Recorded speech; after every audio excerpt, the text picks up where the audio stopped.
There's a lot of things you can get at a gas station other than just fuel for your vehicle.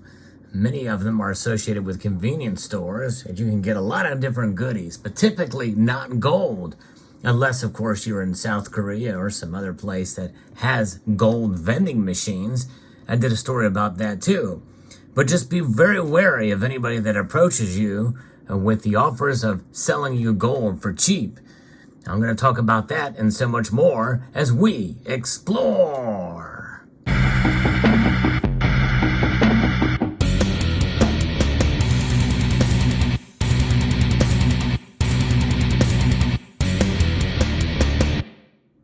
In this story that's shared with me by Gold Bear Bunny, this one stuck out to me because I had a friend who had a very similar experience and was hoodwinked by gas station gold.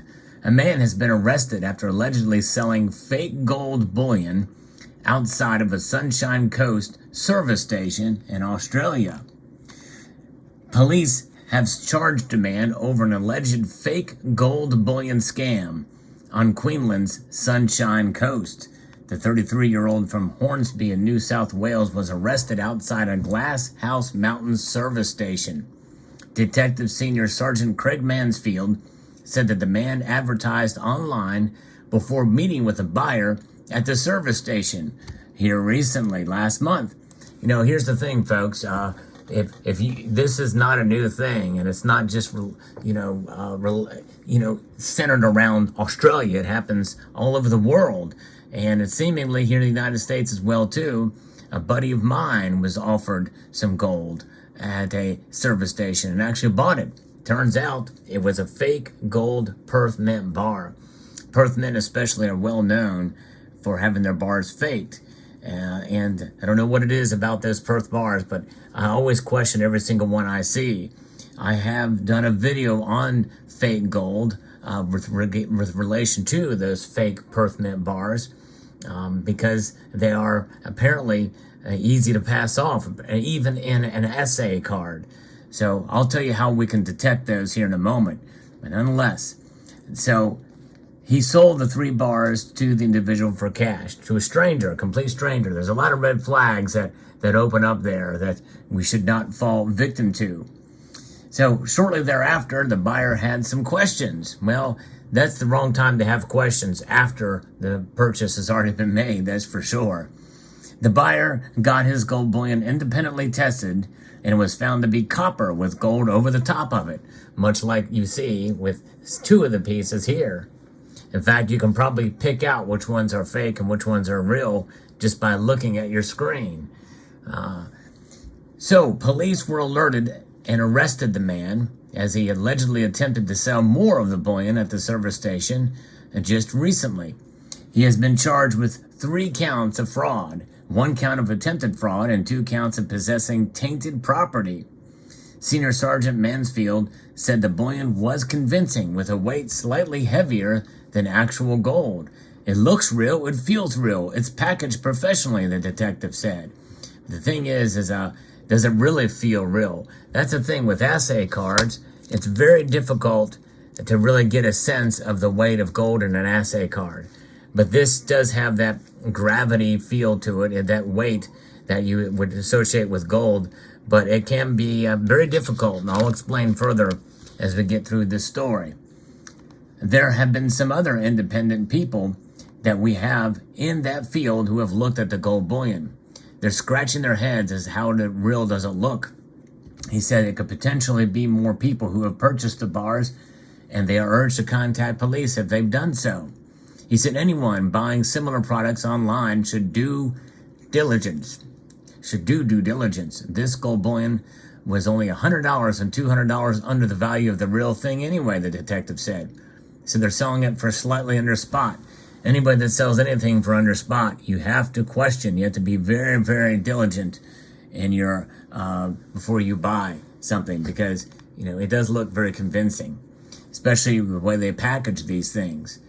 Go to a reputable dealer, something with bricks and mortar, or known online as well too. Don't meet at the side road of a service station. And that's right. Now, there are people who do buy and sell online. Usually it's through the mail if they're going to do it. But it just goes to show you that, they want to get the cash and go. They don't want any kind of a transaction that can be traced or tracked. It was for cash. And that's one of the attractive natures of why some of these scammers do that. So, and the thing is that some people may need to sell person to person, not necessarily peer to peer online, but they may need to sell person to person. But that can be done essentially through an independent party. I mean, typically, there are ways you can bring a tester along with you to be able to prove that the gold is real or not if you do it from person to person. But be sure that you know the person. Be very, very careful. But if you do happen to find somebody who needs to sell gold, it may not necessarily mean that it's a scam out front. But if you don't know the person, then here are some tips you can do to make sure that you have the genuine thing. And the first one would be to buy a precious metals verifier. And these things have actually gone up in price since I bought mine. But for about $1,000, you can get this. This is a precious metals verifier. And it's not a foolproof method to test your silver and gold. It is it will certainly narrow down any kind of fakes out there to the point where you can feel pretty confident that you're getting the right thing for the most part. It should be calibrated, but it is a very good way to test for the money. This thing has already saved me a lot, and my friends too, because I was able to verify a friend's silver very quickly, even though I knew from even looking at it that it was fake. But nonetheless, I sent pictures and showed them that it was indeed not the genuine thing. So this is the thing that I would get if you're looking to buy gold. And if somebody offers it to you at a relatively good discount at spot or a little bit below, get yourself one of those. The other thing is to understand the markings and the feel and texture of gold. Now, when you understand that, it's going to make it a lot easier. You'll be less likely to be hoodwinked, to be scammed by gold. Let's take a look at this bar, for instance. A lot of gold bars are very suspicious for being fakes. Why? Well, because they are essentially hide the validity inside the packaging itself. And the packaging and the assay card has some features to it that make it difficult, like this QR code, the special QR code and the like, and other things there, the Veriscan, that make it difficult but not impossible to copy. And so the Perth Mint bars especially, at least some of the older versions, have made it very difficult or make it very easy for those to be able to fake it. The other thing is they may get these gold bars and there may be an ounce, but then you have the weight of the packaging around it too, which may throw it off a bit, which means they can hide behind the packaging yet again. Here's how to tell if it's fake or not. Most of them are copper-plated or gold-plated copper. Look at the thickness of this. This is very thin. Most of these gold bars are going to be very thin profiles up against the packaging here. This is the sure way, easy way with your eye to tell if a bar is genuine or not. And so it'll be thin and it will still feel very heavy. It'll have that weight in your hand. Now, some of that is masked by the packaging too, which is what scammers like. They like to be able to use that as a way to protect. So there you have it. Sometimes, though, that's especially for Perth Mint bar. Just look at it at its side. If it happens to be pretty tall and thick, that means it's fake, most of the time. But if you have your precious metals verifier, you can scan it and you can see right there, hey, this is not the genuine article. Sometimes these bars are packaged in plastic capsules like this. This is not how Pamp Suisse packages their gold. That immediately sends red flags. This is a 100-gram bar.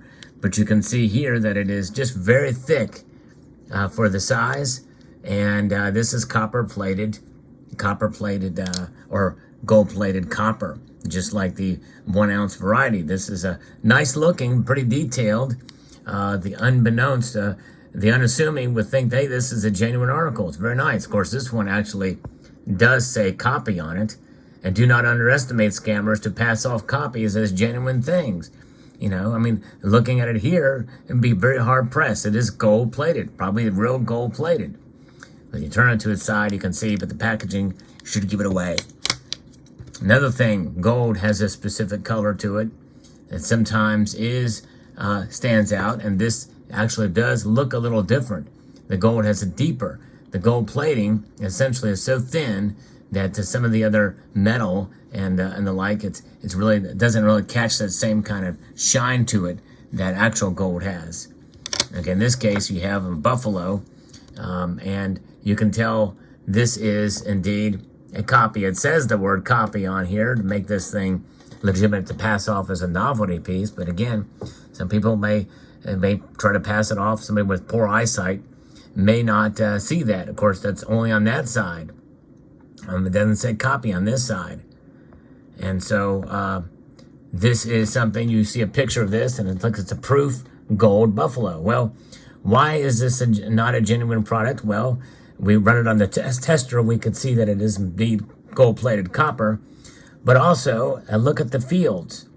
Even on the proof, the fields are reticulated. They have a rough texture that is pronounced. It's seen even on this uncirculated gold coin.